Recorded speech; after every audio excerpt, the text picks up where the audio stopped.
Now, our feature presentation.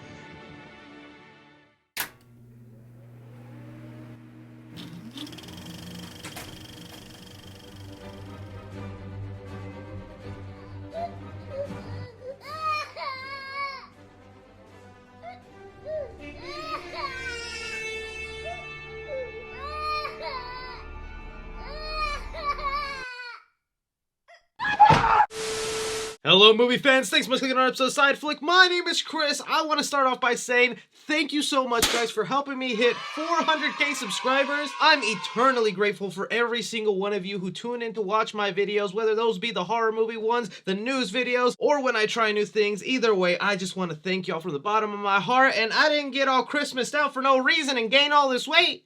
Did it on purpose, yeah! To celebrate me getting 400k, I want to give a little thank you to you fans out there, so I will be picking several people. I'm not sure how many. Honestly, it'll be until I think I've spent enough money, but I'll be picking several people in the comment section and buy them Spider-Man No Way Home tickets. So if you're someone who still hasn't got their tickets, or you have a big family and think you might not be able to afford it, go ahead, like, subscribe, and comment down below you'd like to be entered, and I'm just gonna start picking a bunch of people. Alright, but enough about that. Let's get into all the movie news we gotta discuss here today, because of course, since I brought up Spider-Man, we're gonna be talking about Spider-Man. We have some character villain posters that dropped. Not just that, but the shocking news that it looks like the people who are seeing Spider-Man No Way Home today, the press, are only going to see half the movie. Then we got our first look of Ant-Man 3 and some promo. Are at Scream 5 already planning to get another sequel? That along with so much more. So I'm gonna need you movie fans to give me your opinions down below with everything we discuss here today. Don't just tell me about Spider-Man, let me know about everything else. So starting off here with something nobody probably cares about, but I want to talk about it. It was announced by Deadline in the week that director Alex Rivera is set to write and direct Zorro 2.0,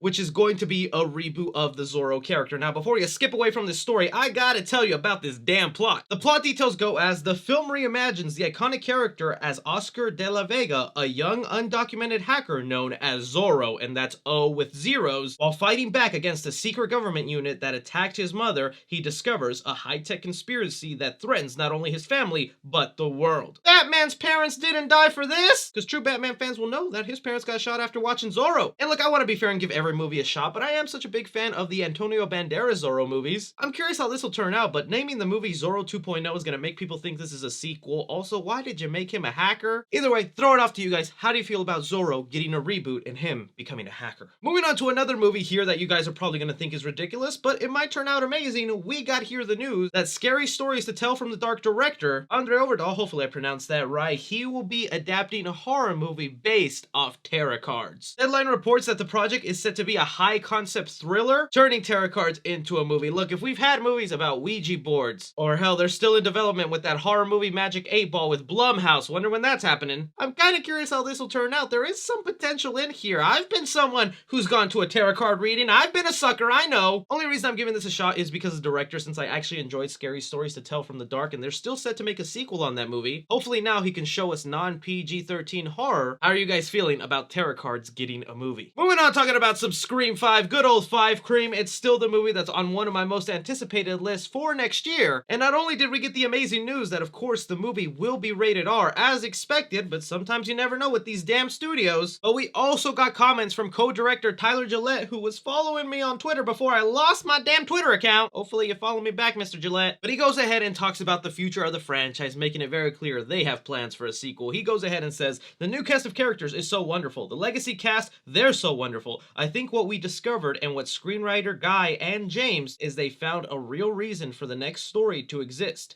We know that there's more gas in the tank and there are more stories to be told in Woodsboro about these characters for sure. And honestly, it should be no surprise. If you resurrect an iconic horror movie like Scream, you're not just gonna do it for one movie. The franchise is built for multiple sequels. But you gotta admit, now on the 5th film, it's getting kind of weird that there's just always gonna be someone dressing up like Ghostface going after these people. I really hope they actually already sat down and maybe did a 3-movie plan, and we'll see the little planting of the seeds in Scream 5 about what is to come in the future. But part of me feels like it probably won't be with the legacy characters. They'll retire them off, close their chapters, and then we'll be following all these new people. Other than that, he does mention more stories to be told in Woodsboro, so I guess that kind of lets it slip that they have plans to make Scream 6 takes place in Woodsboro, and that kind of surprises me. I'm actually open to the idea of them going to different locations like they sometimes did in the franchise, where they went to a college campus or they went to LA. But if they're gonna stay in Woodsboro, let's just hope the story makes sense. How are you guys feeling on the directors having plans for more Scream movies? Moving on now to talk about some superhero stuff right here. We got our first look of some promotional artwork involved with Man The Wasp Quantumania. We had a photo that was released online by Ace Rule, who is a stunt double that works with Marvel. He was set to be one of the creatures in Eternals, and now he's hinting he's going to be something else in Ant-Man. But he also went ahead and showed us his stunt team shirts that have the helmet of Scott Lang broken up with the reflection of Kang the Conqueror. Now, a couple things to note about this. This doesn't mean this is officially licensed art. We have seen this with Spider-Man No Way Home, where sometimes the stunt team or the crew members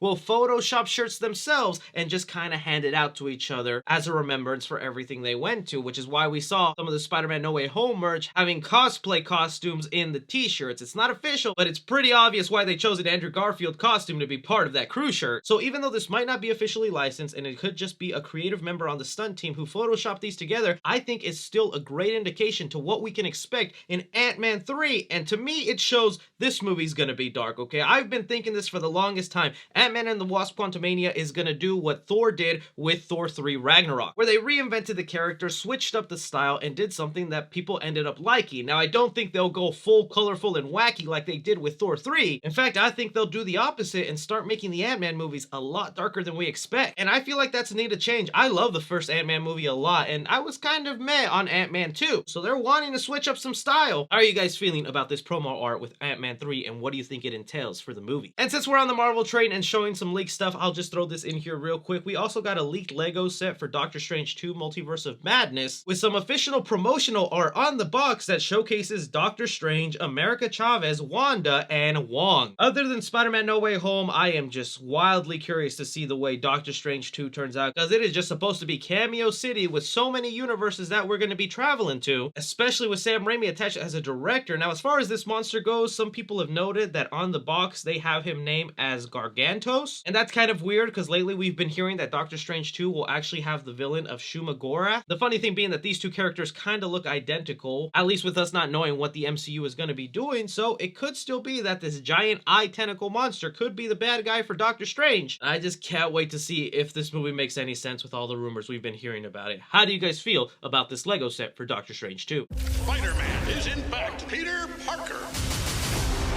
My entire life got screwed up. Could you make it so that Mysterio never revealed my identity? You ready? Whoa, hang on. What just happened?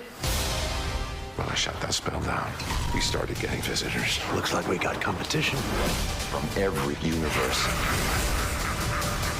I promise I'll fix this.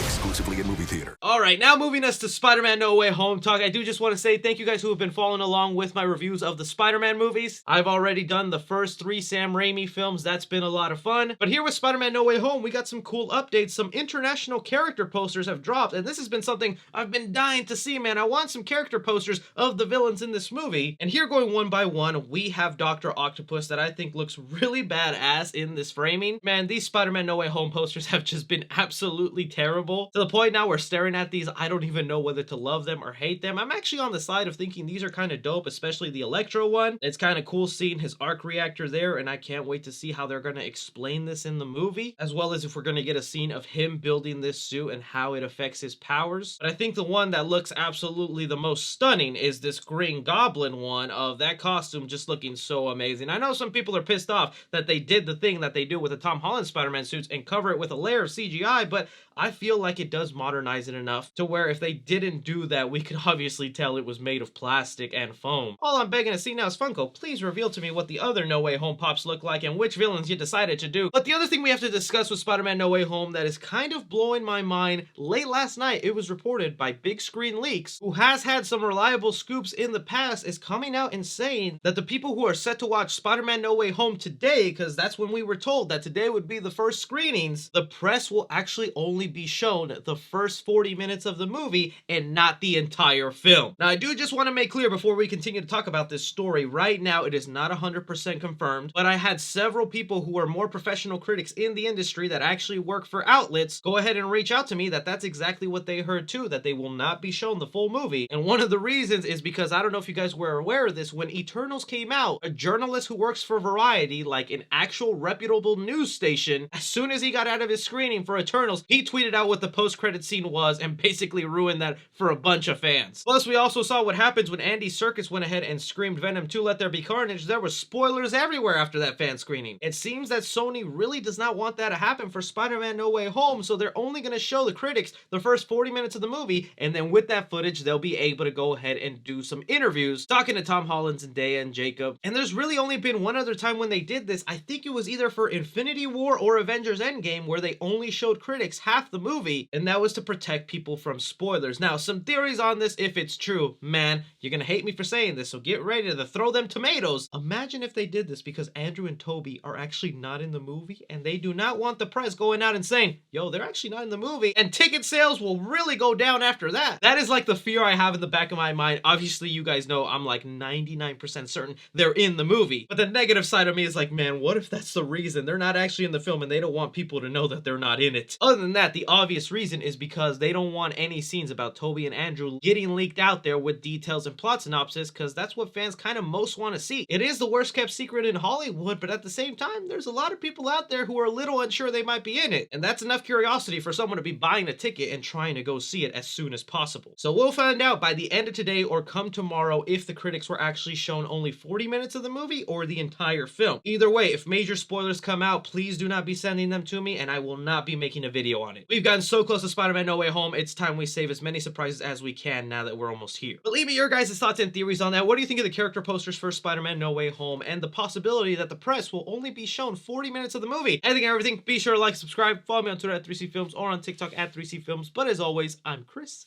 Take care.